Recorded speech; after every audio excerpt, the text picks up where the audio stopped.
Olá, já parou para pensar que talvez exista um universo inteiro, invisível, pulsando com vida e atividade bem aqui, operando logo além dos nossos sentidos? Um lugar que não só existe, mas que influencia e muito a nossa saúde, as nossas emoções e até o nosso destino.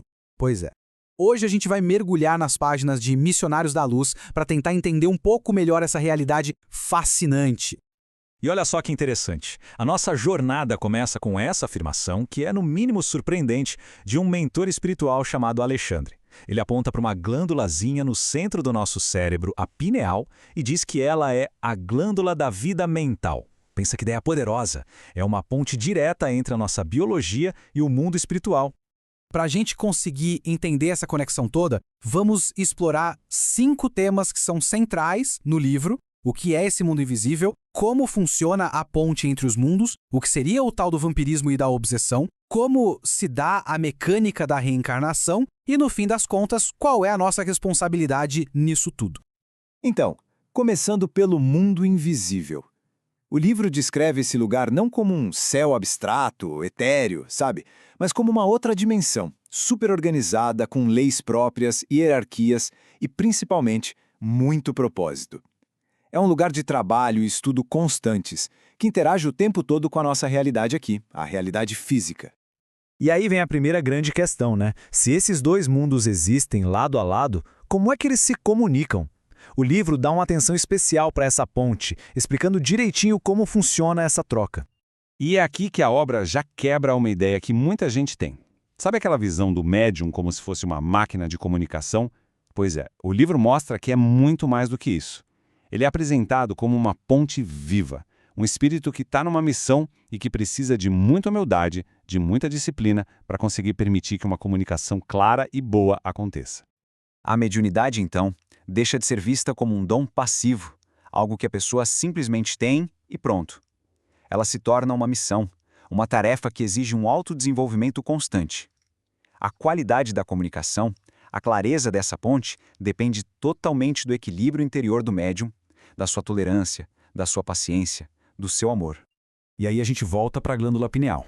Ela ressurge como o epicentro biológico dessa conexão. O livro a descreve como uma espécie de laboratório super avançado que produz hormônios psíquicos. Basicamente, são energias sutis que nos conectam ao plano espiritual. É como se fosse a nossa antena, a chave para a nossa vida mental.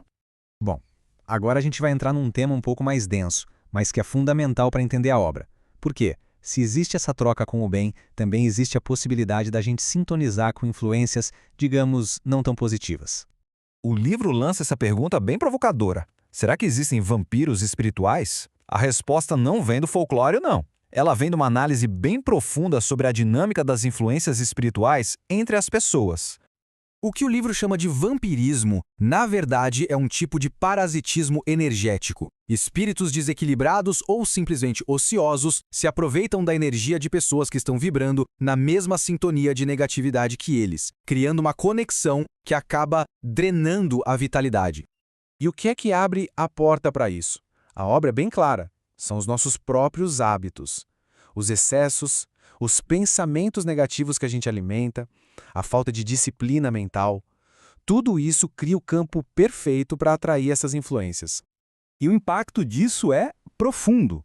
O livro descreve que essas influências se materializam no nosso corpo espiritual, o perispírito, como se fossem micróbios psíquicos, que com o tempo podem acabar afetando a saúde do nosso corpo físico, como se estivessem atacando as nossas células mesmo.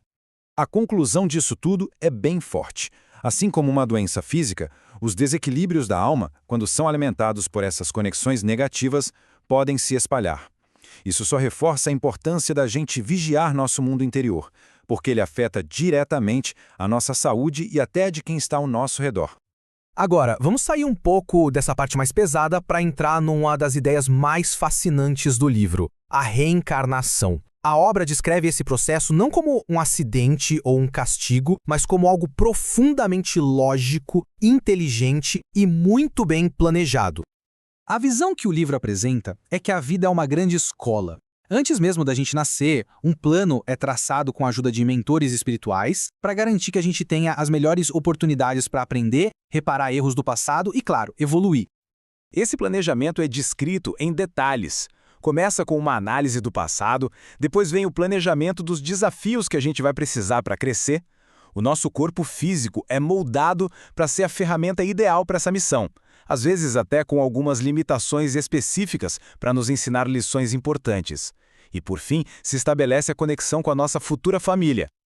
Mas, espera aí, se tudo é planejado, por que a gente não lembra de nada? Bom, esse mentor, Manassés, explica que o esquecimento, na verdade, é uma bênção. Imagina se a gente lembrasse de todos os nossos erros, de todas as dores passadas. Seria quase impossível seguir em frente no presente. O esquecimento nos dá a chance de focar na lição de agora. E tudo isso nos leva ao ponto central da obra inteira. Se o mundo espiritual nos influencia e a vida é toda planejada, qual é o nosso papel nisso tudo? A resposta é clara: responsabilidade total. Essa frase aqui é a chave de tudo. É o princípio fundamental do livro O Pensamento é Força Criadora.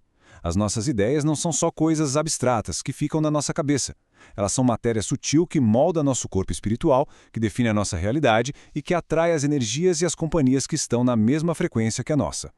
Resumindo, a grande mensagem de Missionários da Luz é sobre o poder do nosso mundo íntimo. Os nossos pensamentos criam saúde ou doença. As nossas emoções definem as nossas companhias. E as nossas ações determinam o nosso futuro. A vida, na essência, é uma chance de aprender a usar todo esse poder para o bem. E assim, essa análise toda nos deixa com essa pergunta para refletir. A obra não quer só descrever um outro mundo. Ela quer nos dar as ferramentas para a gente transformar o nosso próprio mundo, de dentro para fora. A responsabilidade e o poder estão nas nossas mãos. Ou melhor, na nossa mente.